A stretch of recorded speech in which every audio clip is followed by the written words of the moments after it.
Bueno, muy buenas noches. El día de hoy vamos a hablar acerca de las luxaciones más comunes. Es un tema que prácticamente la bibliografía de este año se toma como en la parte de traumatismos. Entonces, bueno, empezando a hablar un poco del concepto, prácticamente una luxación es la pérdida de contacto entre dos superficies articulares que generalmente siempre van a requerir una reducción urgente, a excepción de la luxación acromioclavicular de la que vamos a hablar a continuación. Entonces, como vemos en el gráfico, no generalmente son secundarias a un traumatismo, en la cual la articulación pierde toda su relación y se queda fuera de su lugar prácticamente, ¿no? Es una urgencia, ¿por qué? Porque amenaza las partes blandas, ya que puede producir una lesión neurológica, una lesión vascular, comprimir algún vaso. El dolor es prácticamente bastante intenso. Incluso puede asociarse a lesiones isquémicas, como en el caso de la cabeza femoral, que mientras más tiempo luxada esté, más tiempo tiene de riesgo de un daño vascular que nos puede conllevar a una isquemia. Entonces, hablando un poco ya de las luxaciones, hablamos de la luxación acromioclavicular, que es como la que decíamos que no requiere un tratamiento urgente. Recordamos que la luz de la articulación acromioclavicular une prácticamente la clavícula con la escápula, ¿no? Entonces nos da una estabilidad en toda la cintura escapular. Generalmente tenemos dos tipos de estabilidades en esta articulación, una estabilidad horizontal que se da por los ligamentos acromioclaviculares, que generalmente es superior, inferior, anterior y posterior, y una estabilidad vertical que son los que nos los van a dar los ligamentos coracoclaviculares, que son el conoide y el trapezoide. Entonces, esta luxación generalmente se da por un mecanismo indirecto, que puede ser una caída directa sobre el muñón del hombro, o directo, en caso de una contusión regional de la misma clavícula, ¿no? Este es un mecanismo que es mucho menos frecuente. La clasificación que más se utiliza es la clasificación de Rockwood. En el tipo 1 vemos que solo hay una distensión de los ligamentos, es como un esguince. En el tipo 2 tenemos una lesión de los ligamentos acromioclaviculares, pero los coracoclaviculares están intactos, por ende no hay mucho desplazamiento. En el tipo 3 tenemos lesión de ambos, coracoclaviculares y acromioclaviculares, entonces tenemos un desplazamiento que puede ser menor al 100%. En el tipo 4, generalmente de la misma forma tenemos también la lesión de estos ligamentos de ambos complejos, y el mecanismo es una contusión generalmente directa, ¿no? Es decir, que puede ir el golpe directo a la parte lateral de la clavícula y la va a llevar hacia posterior. En el tipo 5 tenemos disrupción de todos los ligamentos y hay un desplazamiento del 100 al 300%. Y en el tipo 6, que es bastante infrecuente, que de la misma forma se da con una contusión directa en la parte lateral de la clavícula que puede ir de superior a inferior, disrupción de todos los ligamentos y la clavícula se desplaza hacia inferior y anterior puede ser, ¿no? Entonces, estas son las más infrecuentes, ¿no? Las de mecanismo directo. En el diagnóstico generalmente lo que encontramos es un dolor a la palpación en la región acromioclavicular, bastante característica. Encontramos el signo de la tecla o la pseudocharretera, ¿no? Que para esto siempre nos sirve hacer un examen físico con el paciente completamente desnudo de la parte superior, comparando ambas regiones acromioclaviculares. Entonces ahí vamos a ver la diferencia, ¿no? En cuanto a las radiografías, lo básico es, ¿no? Una AP de hombro, una anteroposterior, que puede ser también comparativa para guiarnos en el desplazamiento. Podemos tomar la proyección de Sanka en caso de que tengamos la duda de que hay un desplazamiento anterior o posterior. Esta se da con una inclinación de 10 grados, ¿no? hacia inferior, para ver, como vemos en el dibujo, un desplazamiento anterior o posterior, ¿no? En cuanto al tratamiento, generalmente en el grado 1, en el grado 2 es conservador, es solo el uso de cabestrillo. En el grado 3, que es una lesión que llega hasta el 100% de desplazamiento, dependiendo del tipo de paciente, ¿no? Si es muy activo, si es un deportista, si es alguien que requiere prácticamente que su hombro esté perfecto, consideramos un tratamiento quirúrgico, pero si es un paciente que no realiza muchas actividades físicas es un paciente de la tercera edad, pues podemos considerar un tratamiento conservador. En el grado 4, 5 y 6, que recordamos en el grado 4 es el desplazamiento posterior, en el grado 5 un desplazamiento de 100 al 300% y en el grado 6 un desplazamiento anterior inferior. En este caso tenemos que poner la clavícula en su lugar y el tratamiento es quirúrgico. Otra luxación bastante frecuente es la luxación glenohumeral, que es prácticamente la pérdida de contacto entre la cabeza humeral y la glenoides. Esta es una de las más frecuentes en su variedad, principalmente la anterior, en la que el paciente acude a la emergencia con el brazo prácticamente un poco separado, abducido, en una rotación externa. Entonces cualquier intento de movilización siempre va a ser bastante doloroso para el paciente. En este caso es donde encontramos la deformidad en charretera. Entonces generalmente las complicaciones que pueden presentar es una lesión del nervio axilar, el cual está prácticamente aquí circundando el cuello del húmero. Entonces al lesionarse este puede perder la sensibilidad en la cara lateral del hombro.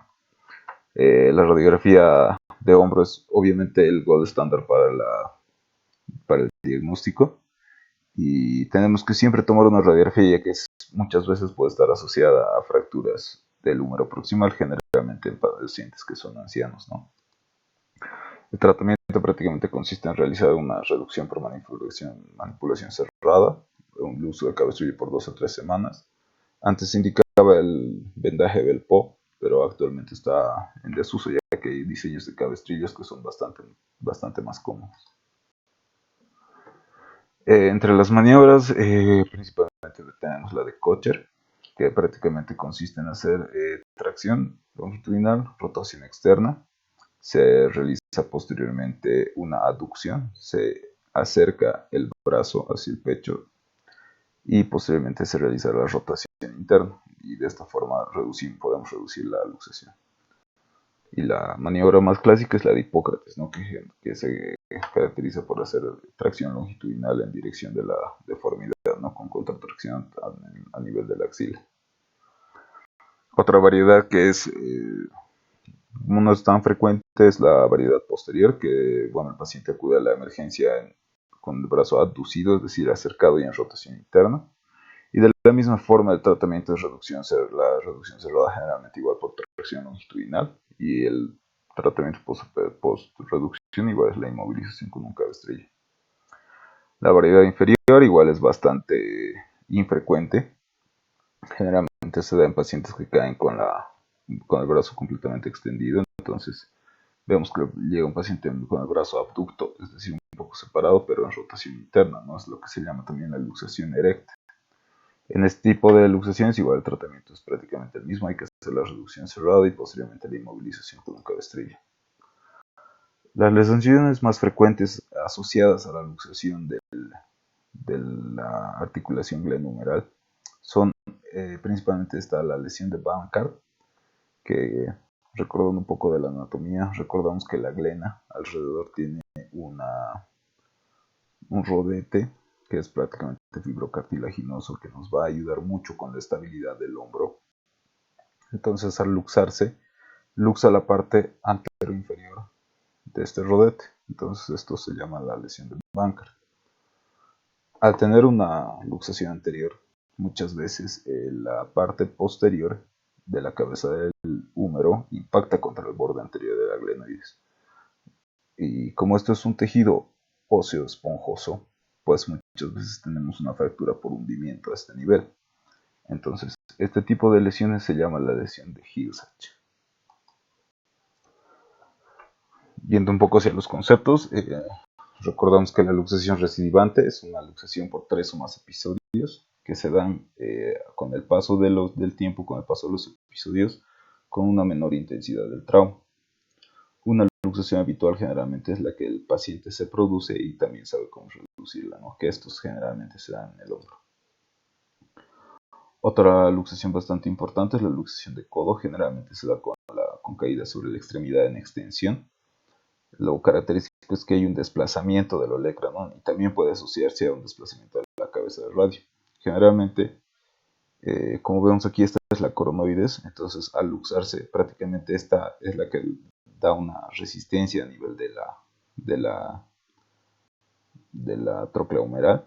Entonces al luxarse podemos tener una fractura de este piquito, de esta apófisis coronoides. También se puede relacionar con fracturas a nivel del olecrano y por la impactación unas fracturas de cabeza de radio.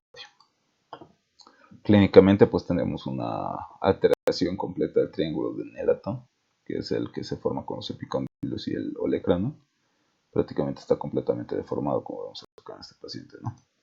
Entonces el tratamiento es realizar una reducción prácticamente que tiene que ser inmediata, se hace mediante una tracción y contratracción, y posteriormente cuando llegamos a conseguir un cierto grado de flexión es donde tenemos que empujar prácticamente el olecrano para ponerlo a su lugar nuevamente. El tratamiento es una inmovilización con una férula braquipalmar por aproximadamente 2 semanas y posteriormente inicia fisioterapia. Otra luxación bastante frecuente, bueno, que es más que todo en pacientes que sufren accidentes de alta energía, son las luxaciones de cadera. Generalmente la más frecuente son las posteriores, en las cuales vemos a un paciente que llega con el miembro afectado que está acortado en rotación interna, aducción, flexión, y después la posición de bañista sorprendido, que dicen clásicamente, ¿no? Entonces, o la posición púdica, ya que tapa toda la parte inguinal. Entonces, en este caso tenemos que acordarnos de la anatomía del fémur. Al estar atrás, el fémur prácticamente jala todo su eje y por eso se da toda la posición característica, ¿no? Entonces el tratamiento en estos casos es realizar una reducción cerrada, generalmente con el paciente bajo sedación o anestesia general. Entonces se hace una maniobra que puede ser la técnica de Alice, que necesitamos una persona que nos dé una contrafuerza a nivel de las espinas ilíacas, y bueno, la otra persona va a dar una tracción longitudinal acompañada posteriormente de movimientos de rotación. Generalmente se da una rotación interna y posteriormente y ahí vamos a sentir el chasquido que nos va a indicar que la luxación está reducida, y posteriormente hacemos una tracción longitudinal en el eje del miembro, ¿no? Otra variedad de luxaciones de cadera son las anteriores, que generalmente vemos un paciente que está con el miembro inferior, puede estar alargado. Generalmente también presentan abducción, está separada la pierna. Se presentan también con rotación externa y es una posición impúdica, ¿no? Que está descubriendo prácticamente toda la parte genital. Entonces, en este caso, de la misma forma, es una reducción cerrada la que tenemos que hacer. Generalmente se da traccionando longitudinalmente el miembro. Hacemos un juego de rotación. Hacemos una contrafuerza para que pueda entrar la cabeza hacia el acetábulo y posteriormente le damos aducción y rotación interna, ¿no? Y esto nos ayuda a poder reducir la cadera. Esta es la clasificación clásica, ¿no? De las luxaciones que, como decíamos, pueden ser anteriores o posteriores. Cuando son posteriores, generalmente pueden ser ilíacas o isquiáticas, y las anteriores pueden ser pubianas o obturatrices. La más frecuente, como vemos en este gráfico y como ya mencionamos anteriormente, es la posterior, que generalmente es ilíaca. En cuanto a otra luxación bastante frecuente, es la luxación de rodilla. Bueno, que es menos frecuente, generalmente se da por traumatismos de alta energía, y tenemos que recordar que anatómicamente detrás de las rodillas se encuentra todo el paquete vascular nervioso popliteo. Entonces lo que más se puede afectar en este tipo de casos es la arteria poplitea, que nos puede conllevar a tener una trombosis que puede ser por una lesión de la íntima, no siempre porque se secciona la arteria, sino se lesiona la capa íntima de la arteria y nos hace una trombosis de la arteria, ¿no? Entonces, fuera de esto también, esta es una real urgencia por el mismo hecho del riesgo de daño vascular. Además que nos llega con un paciente, o sea, va a ser un paciente que sufre una inestabilidad multidireccional, ya que todos los ligamentos pueden romperse, ¿no? Tenemos que tomar en cuenta que la rodilla tiene los ligamentos cruzados, los colaterales, entonces estos son los que se van a lastimar y puede quedar una rodilla bastante inestable, ¿no? Son pacientes que tras la reducción tenemos que mantenerlos en observación, ya que más que todo para ver la posibilidad de una lesión vascular. Se acompañan también muchas veces de lesión del nervio peroneo, que es una rama del ciático que justo baja a través del cuello del peroné. Entonces, por la tracción, por el movimiento brusco que hay, puede lesionarse. Entonces, la reducción generalmente consiste en darle tracción longitudinal a la rodilla y pues ya se reduce. Otras luxaciones bastante frecuentes y las que tienen que saber son las luxaciones de pie, que generalmente se dan en la articulación entre el retropié, el medio pie y el antepié, ¿no? Si tenemos una luxación a nivel del antepié y medio pie, pues esa es la que se llama la luxación de Lindspann. Y si tenemos una luxación a nivel del medio pie y el retropié, en este caso es una luxación de Chopard. En estos casos, la reducción prácticamente igual es una urgencia por el alto riesgo de síndrome compartimental que podemos tener en el pie, además de la compresión vascular de las arterias que nos pueden llevar a la necrosis distal. Pero fuera de esto, también hay que mencionar que estas luxaciones, a comparación de la otra, el tratamiento generalmente es siempre fijar la luxación porque nos queda bastante inestable por la gran lesión ligamentaria que hay a este nivel. Entonces la fijación ya consiste en ponerle tornillos o clavos, ¿no? Para que se mantenga en su lugar. Eso ha sido el tema del día de hoy. Espero que sea de su agrado. Y bueno, cualquier duda solo háganmela llegar. Gracias.